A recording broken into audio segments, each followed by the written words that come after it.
प्यारे बच्चों, कक्षा 11 भौतिकी में प्रत्यास्थता के अंतर्गत प्रतिबल बता दिया गया है और विकृत बता दिया गया है। तो आज हम हुक के नियम के बारे में बताएंगे। 1679 ईस्वी में हुक ने बताया कि जैसे कोई पदार्थ है उस पर आप बल लगाते हैं तो उसमें विकृत होती है, विकृत के कारण प्रतिबल उत्पन्न होगा। तो उन्होंने बताया क्या, प्रत्यास्थता की सीमा के अंदर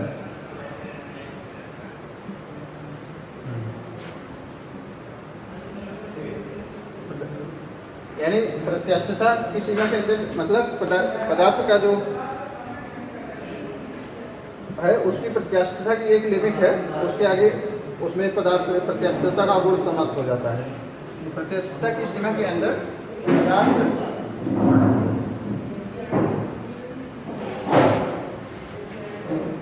कार्यरत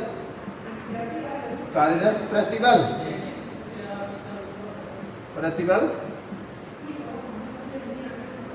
उत्पन्न विकृत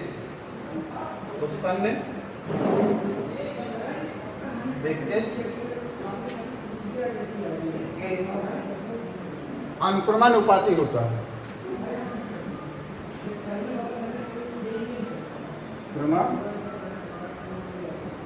अनुपाती होता है। ठीक, ये हुक का स्टेटमेंट रहा कि पदार्थ पर कार्यरत प्रतिबल उत्पन्न विकृत के यानी पदार्थ में उत्पन्न जो वस्तु होगी उसमें कोई जैसे वस्तु किसी पदार्थ की बनी होगी तो पदार्थ कोई पदार्थ है तो यानी वस्तु पर इतना प्रतिबल उत्पन्न हो रहा है वो विकृत के कारण उत्पन्न होगा। और जब विकृत होगी तो प्रतिबल और विकृति में एक संबंध है, माने ये अनुक्रमानुपाती है। ठीक, तो देखिए, तो इस प्रकार हम क्या देखते हैं, प्रतिबल ये समानुपाती हो जाएगा सीधे किसके, विकृत के। ठीक, अब देखिए, अब आप यहाँ पे एक कांस्टेंट लगेंगे, इसके समानुपाती का निशान हटाएंगे तो एक कांस्टेंट लगाएंगे तो प्रतिबल बराबर ई लगा दीजिए, एक नियतांक है विकृत। अब यहाँ ई एक नियतांक है, ठीक है, इसको आप देखिए, जहाँ ई एक नियतांक। तो इस प्रकार हम इसमें देखते हैं कि एक संबंध आ जाता है E = प्रतिबल बटे विकृत। E एक नियतांक है, इसे प्रत्यास्थता गुणांक कहते हैं। E क्या है, प्रत्यास्थता गुणांक।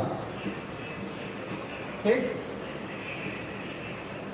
ये प्रत्यास्थता गुणांक है। आप ऐसे भी कह सकते हैं प्रतिबल और विकृत का अनुपात नियत होता है। ठीक, अब जैसे अलग अलग पदार्थ होंगे तो ई का मान अलग अलग आएगा, ई का मान अलग अलग आएगा।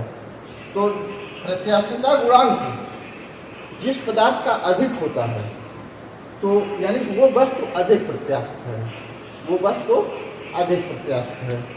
ठीक, अब इसी में और देखिए, हमने क्या दिया, प्रत्यास्थता गुणांक।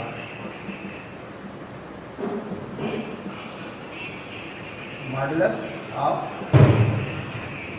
इलास्टिसिटी। ठीक, तो अब जैसे वस्तु है उस पर आप बल लगाते हैं, जब मेरे ऊपर बल लगाया जाता है तो विकृति 3 प्रकार से हो सकती है। जैसे अनुदैर्ध्य विकृत, विकृत,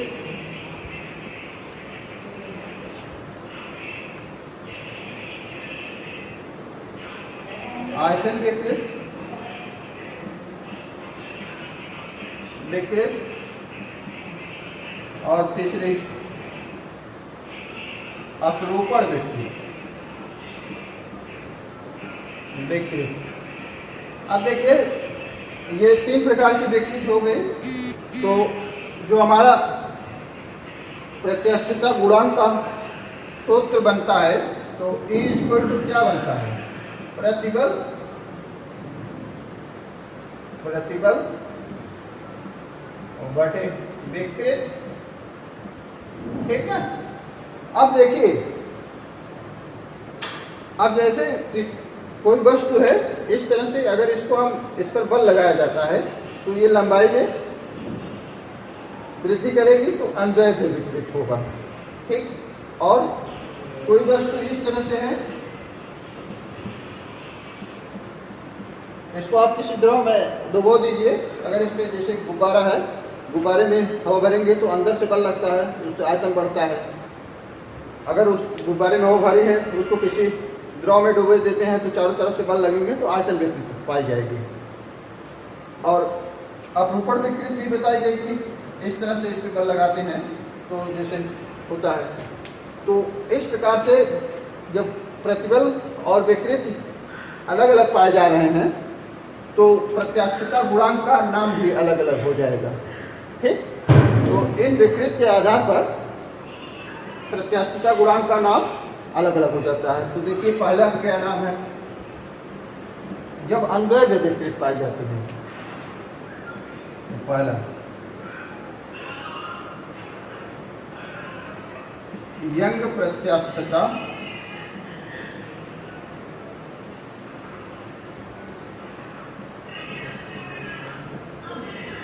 गुणांक, ठीक।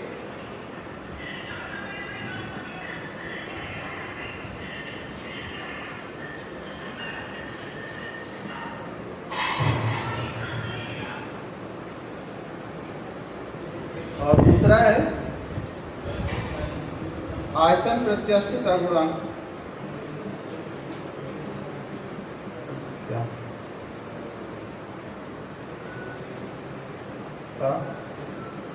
गुणांक, ठीक।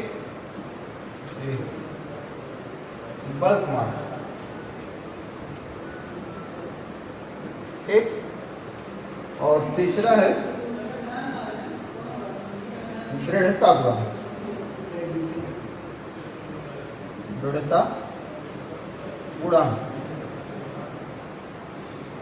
ठीक। इसका है मॉडुलस ऑफ,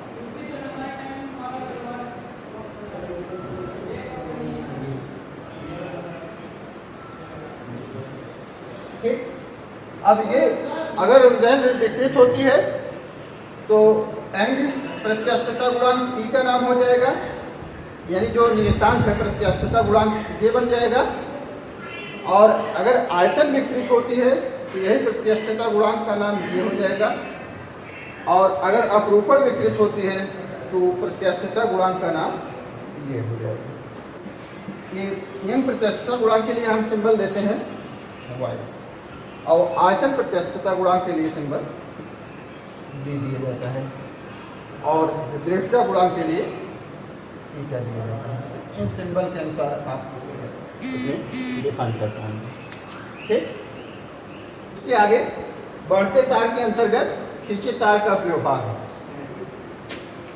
ठीक है। अब जैसे कोई तार है, इसको आपने एक फिक्स स्थान से लटका दिया और उस पर आप कोई भार W लटका रहे हैं, ठीक। अब इसमें कुछ वृद्धि, जैसे तार यहाँ से यहाँ तक है तो इसमें कुछ वृद्धि होती, मान लीजिए इतनी वृद्धि होती है, तो आपने लोड बढ़ाया और विकृत उत्पन्न हुई, विकृत के कारण प्रतिबल उत्पन्न होगा। तो हम विकृत और प्रतिबल के बीच एक ग्राफ बना रहे हैं। प्रतिबल विकृत के बीच एक ग्राफ बन रहा है, तो इसमें देखा जाएगा कि ये क्या प्रभाव पड़ता है, और हम इस पर जो नोट दिए हैं उसको हम एक निश्चित क्रम में बढ़ाते रहेंगे। ठीक, तो मान लीजिए आपने भार बढ़ाते रहे तो विकृत बढ़ती रही और प्रतिबल भी बढ़ता रहा। अब ये O से A तक जब ये ग्राफ विकृत और प्रतिबल में जो ग्राफ है ये सीधा प्राप्त होता है, सीधा प्राप्त हो रहा है, जिसका मतलब ये हुक के नियम का पालन कर रहा है, और हुक के नियम का पालन कर रहा है, ये प्रत्यास्थता की सीमा के अंतर्गत है। ठीक, अब और भार बढ़ाएंगे तो A से आगे चलना शुरू होगा। अब ये वक्र टेढ़ा हो गया, और जब टेढ़ा हो गया तो इसका मतलब कि ये हुक के नियम का पालन नहीं कर रहा है, लेकिन बिंदु B तक बढ़ाते जाएंगे। बिंदु B तक जो है ये वस्तु प्रत्यास्थता की सीमा में है। अब प्रत्यास्थता की सीमा में है तो इसका मतलब ये हुआ कि अगर हम भार हटा लेते हैं तो तार में जो वृद्धि हुई है वो फिर वापस आ जाएगी, वृद्धि हट जाएगी, यानी तार अपनी प्रारंभिक अवस्था में आ जाएगा। ठीक, तो ये O से A तक, O से A तक आनुपातिक सीमा कहला है, यानी इसमें हुक के नियम का पालन हुआ। और जब O से B तक गए हैं, O से B तक, जिसमें A तक पालन हुआ है हुक के नियम का, लेकिन जब A से B तक गए हैं तो A से B तक हुक के नियम का पालन नहीं हो रहा है, लेकिन प्रत्यास्थता की सीमा है, तो O से B तक प्रत्यास्थता की सीमा कहलाएगी, और B को एंड पॉइंट कहा गया है। ठीक, अब जब हम B से आगे बढ़ेंगे, B से आगे बढ़ेंगे तो यानी वेट हम बढ़ा रहे हैं, विकृत कर रहे हैं, तो प्रतिबल का मान बढ़ा, तो अब तार में जो वृद्धि होगी, तार में वृद्धि हुई, तो जब हम भार को हटा लेंगे तो इसमें जो तार में अस्थायी वृद्धि हो गई, तो फिर जब हम भार को हटाएंगे तो वो अपने प्रारंभिक अवस्था में नहीं आएगा। तो अब ये जब प्रारंभिक अवस्था में नहीं आएगा तो यानी प्रत्यास्थता की सीमा से बाहर है, प्रत्यास्थता की सीमा से बाहर है। अब ये प्लास्टिक रीजन में आ जाएगा, यहाँ से यहाँ तक इलास्टिक रीजन है, और इसके आगे प्लास्टिक, यानी वस्तु में जो परिवर्तन होगा अस्थायी परिवर्तन होना शुरू हो जाएगा, कुछ न कुछ अस्थायी परिवर्तन होना शुरू होगा। अब C से आगे जब हम चल रहे हैं तो C से आगे जाने पर यानी वेट को और बढ़ाएंगे तो विकृत और प्रतिबल का ग्राफ C से D तक ये अस्थायी वृद्धि हो जाएगी, और प्रतिबल का मान अधिकतम हो जाएगा, प्रतिबल का मान अधिकतम हो जाएगा, यानी D पॉइंट तक तार जो है ये भार को सहन कर पाएगा, और D पॉइंट जो है ब्रेकिंग स्ट्रेस, अधिकतम प्रतिबल की स्थिति होगी। ठीक, अधिकतम प्रतिबल की स्थिति होगी। अब इससे अधिक अगर भार लटकाती, यानी D पॉइंट तक भार वो तार सहन कर सकता है, तार सहन कर सकता है, अब उससे अधिक नहीं सहन कर पाएगा। अब इससे अधिक अगर आप भार उस पर लटका देते हैं और लोड दे दिए तो तार में जो वृद्धि होगी वो एक तरल की तरह होने लगेगी, और बिंदु E तक पहुँचते पहुँचते तार टूट जाएगा। बिंदु E पर ये तार टूट जाएगा। इस तरह से ये प्रतिबल विकृत और प्रतिबल में ग्राफ का जो विश्लेषण है किया गया है। ठीक ना, यानी O से B तक के प्रत्यास्थता की सीमा के अंतर्गत है। इसके बाद B से E तक ये प्लास्टिक क्षेत्र है इसका। ठीक, तो जो बिंदु D पर ये अधिकतम प्रतिबल की स्थिति हो जाएगी। ठीक, उससे अधिक तार ये नहीं सहेगा। ठीक, इस तरह से विकृत और प्रतिबल होता है। इसमें कोई डाउट हो तो उसको आप बताइएगा। अब इसमें देखिए प्रतिबल विकृत जो ग्राफ बताया गया उस पर एक प्रश्न है, ये आपको प्रश्न दिया गया है, ये ग्राफ है और इसमें आपको यंग प्रत्यास्थता गुणांक ज्ञात करना है और सन्निकट पराभव सामर्थ्य। सन्निकट पराभव सामर्थ्य का मतलब ये है कि जहाँ तक ये देखिए एक ग्राफ ऐसे गया सीधे यहाँ पे लटक गया है, यानी इसके बाद वो फोक के नियम को पालन नहीं कर रहा है, ठीक है। तो विकृत और प्रतिबल इस ग्राफ की सहायता से ज्ञात करेंगे और यंग प्रत्यास्थता गुणांक। तो पहली स्थिति में देखिए यंग प्रत्यास्थता गुणांक y इक्वल टू क्या होगा, प्रतिबल बटे विकृत। तो यहाँ पर देखिए अब इस पॉइंट पर आप ले लीजिए, यहाँ पे क्रॉस है, ठीक। तो यहाँ पर विकृत कितनी है और प्रतिबल यहाँ से सीधे इधर आ जाएगी 150 और 10 घाटे, ठीक। तो y इक्वल टू 150 गुणे 10 की घात 6 न्यूटन मीटर और यहाँ पर विकृत देखिए। अब अगर दूसरा पॉइंट लेते हैं तो उसके सामने वाला देखेंगे, इस पॉइंट को लिए है इधर आप प्रतिबल देखेंगे और इस पॉइंट से नीचे विकृत, कोई भी पॉइंट लिया जा सकता है। अब यहाँ पर देखिए 2 नहीं 0 0 2, इसको और सरल करेंगे 4 10 इसको 2 कर देंगे गुणे 10 के साथ -3 हो जाएगा। तो ये आएगा, सरल करेंगे ये 2 से भाग देंगे 150 में, ये 75 आ गया और ये माइनस की घात ऊपर चली जाएगी, तो हो गया 10 की घात 9, ठीक। और अगर दशमलव और लगाना चाहते हैं तो 7.5 गुणे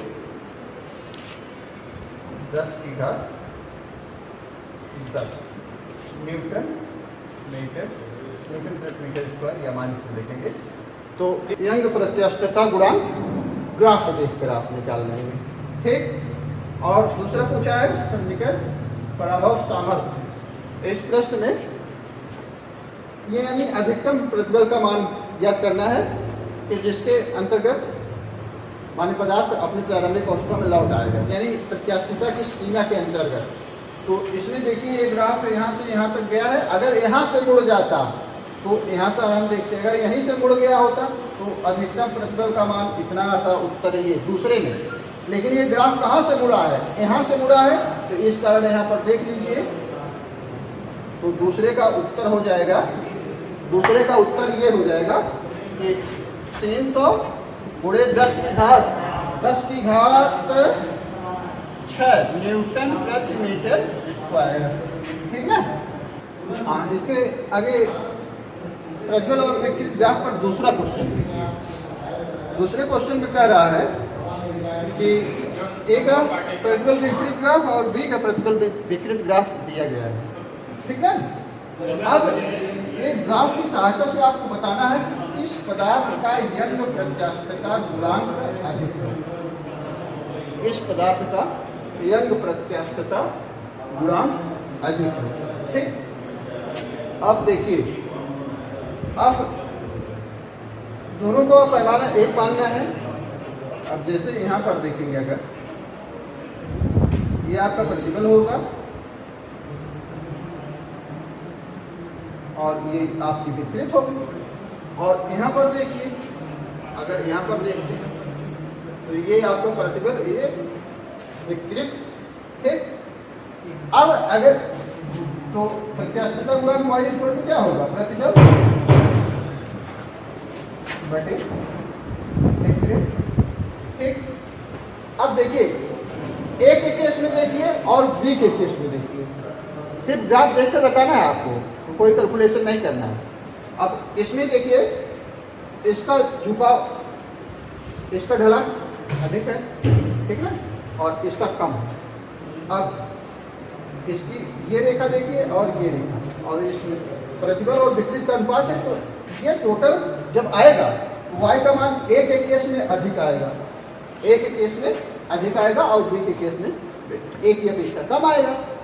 तो इसलिए इसका यंग प्रत्यास्थता गुणांक अधिक है, किसका? A, तार A का। और दोनों पदार्थों में कौन सा पदार्थ मजबूत है? कौन सा पदार्थ मजबूत है? जिसका यंग प्रत्यास्थता गुणांक अधिक रहेगा वो पदार्थ मजबूत होगा। तो जब यंग प्रत्यास्थता गुणांक हम चित्र देखकर निकाल लिए हैं तो उसी के आधार पर दूसरा क्वेश्चन का आंसर भी दे देंगे। दोनों पदार्थों में कौन सा मजबूत है? पदार्थ ए मजबूत होगा। ठीक, इस तरह से आप लोग ट्राई करें।